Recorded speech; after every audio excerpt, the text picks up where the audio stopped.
Good afternoon everyone. It's Friday and instead of a Star Pupil Assembly today, I thought I would do a thank you to our Stars Assembly today. So my first thank you has to go to all of you. So I have a star here for all of you at home. You've been working really hard on Purple Mash this week, and I can see that loads of you have logged on and tried to have a go at the tasks that your teachers have been setting you.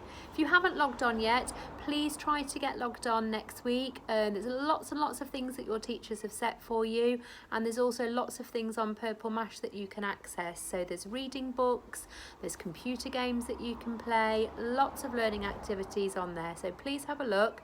If you've lost your log on details or you can't find them at home, please ring the school next week and someone will be able to give them to you so you can start learning from home from Purple Mash.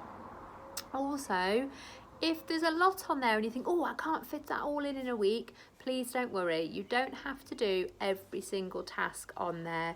Please pick the ones that you think you can do.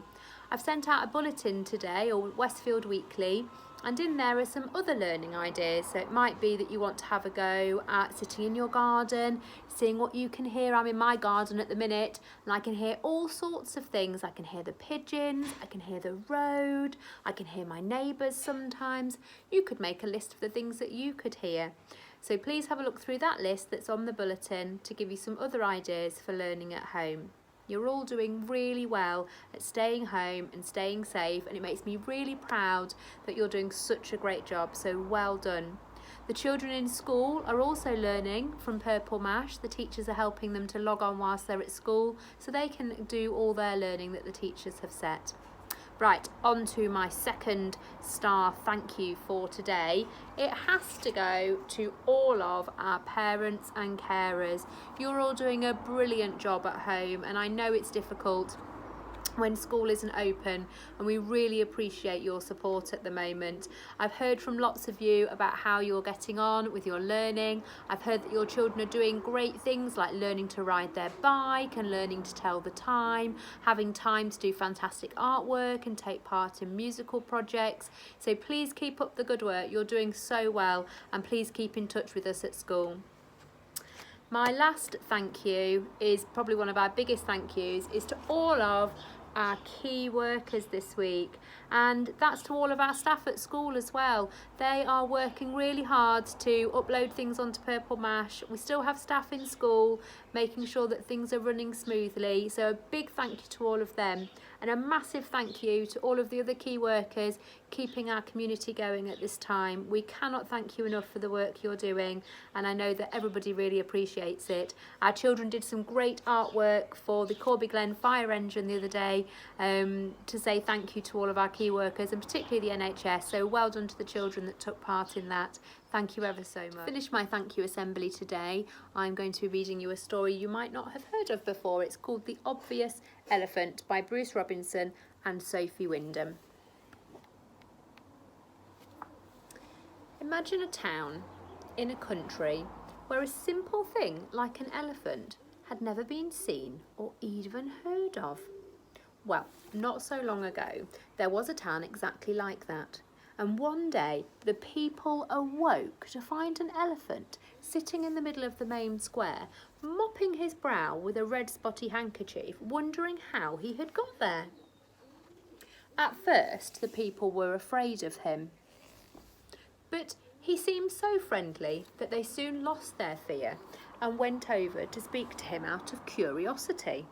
"What's your name?" they asked, "and what are you?" "I don't know," said the elephant. "I don't know what my name is, and I don't know what I am." The people all looked confused. How could a thing as big as that have no name and not know what it was? "You've got no business not to have a name," they said. "You've got no business not knowing what you are." "I know what he is," said a little boy who was 7 3/4 and locally known for telling tall tales, which means he tells stories that aren't quite true. He'd once told the village that he'd seen bears on the moon. His name, and he knew it was his name because it was embroidered in both of his socks, was Eric, and no one ever listened to him. I know exactly what he is. Quiet, said the policeman. I'm going to poke him with this stick and see what he does. The policeman poked him and, as expected, the elephant didn't like it. Maybe he wants plugging in, said somebody. Wants wiring up, maybe. He's not electric, said Eric.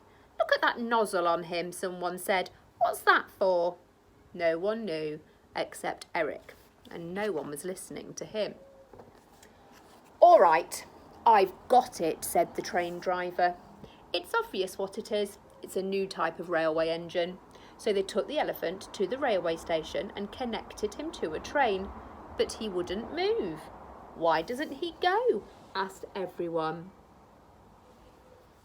Give him some coal. But I don't like coal, said the elephant. I like buns and cakes. If you like buns and cakes, said the train driver, then you can't be a train. I wonder what you could be. I'll tell you what he is, said Eric. Oh, do be quiet, said the grown-ups. And there he is, look. They tried to make him into a train. All right, it's obvious what he is, said the fireman. He's a fire engine. Look at that hose. That's what the long hose is. Give him to me. I'll put a fire out with him. So they took the elephant to a fire and pointed him at the flames, but he didn't like it at all and was frightened of the red and yellow blaze. Oh, no, he can't be a fire engine, said the dustman. He doesn't like fire, but it's obvious what he is. What's that? They all said, except Eric, who knew. He's a modern type of refuse collecting machine, said the dustman. A type of vacuum cleaner. So they took the elephant round the streets to empty all the dustbins, but the elephant sucked up so much rubbish from all of that he nearly burst. He's no good, they said. He's a rotten thing, whatever he is. He can't do anything. The elephant looked so upset. But he must do something, said the train driver, the fireman and the dustman. Let's take him to the professor so they can examine him. The elephant looked frightened. Don't worry, said Eric, holding up the great big ear to whisper. The professor's a nice old man, and anyway, I'll come with you. Will you? Said the elephant. Of course I will, said Eric. I'll look after you. The elephant seemed very pleased to have a friend and circled Eric with his trunk, lifting him up onto the top of his head like a hat. All eyes looked up at Eric. It was a good place to sit, and off they all went to see the professor. Interesting, said the professor. Very interesting indeed. He took measurements and photographs, and some of them had Eric in them. More detailed drawings, carried out scientific tests and worked out plans, and at last he came up with a conclusion. At first, said the professor, I thought this was a great big enormous submarine because it has a periscope. So that's saying that his trunk could be used as a periscope to see out of the top of the water. But after further research and consultation with my friend the driver, I now feel sure. I am confident to tell you that it is... Yes, they said. It is, said the professor. Yes, yes. A big... The professor hesitated, trying to remember the word. A big... Yes, yes, yes, they all said. A big what? Elephant, shouted Eric, still on the elephant's head. Yes, confirmed the professor. That's what it is. An elephant, no more, no less. An elephant, they said. What's that? It is, said the professor, what you see in front of you. But what does it do? They asked. It does nothing, cried Eric.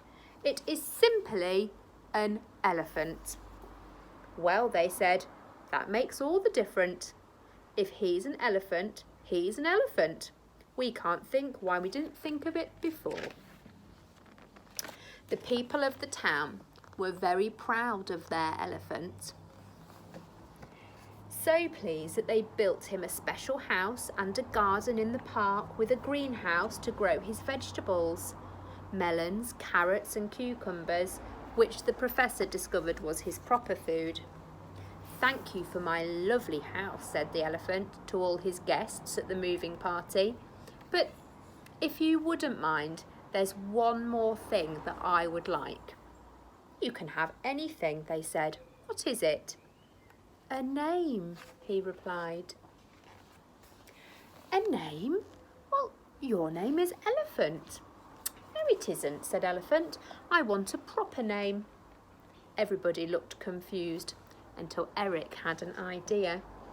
Lifting the big ear, he put another whisper into it. He asked the elephant if he could have a look at the red spotted handkerchief that he'd had with him when he arrived. I thought so, he exclaimed. 100% cotton. That's what's embroidered on your handkerchief, and if my socks are anything to go by, that must be your name. It's obvious, everyone agreed, with a great round of applause. His name is 100% cotton. Everyone was happy, the whole town was happy, and it made 100% cotton and his new pal Eric very happy too. Have a lovely weekend, everybody. Take care and keep safe. Bye.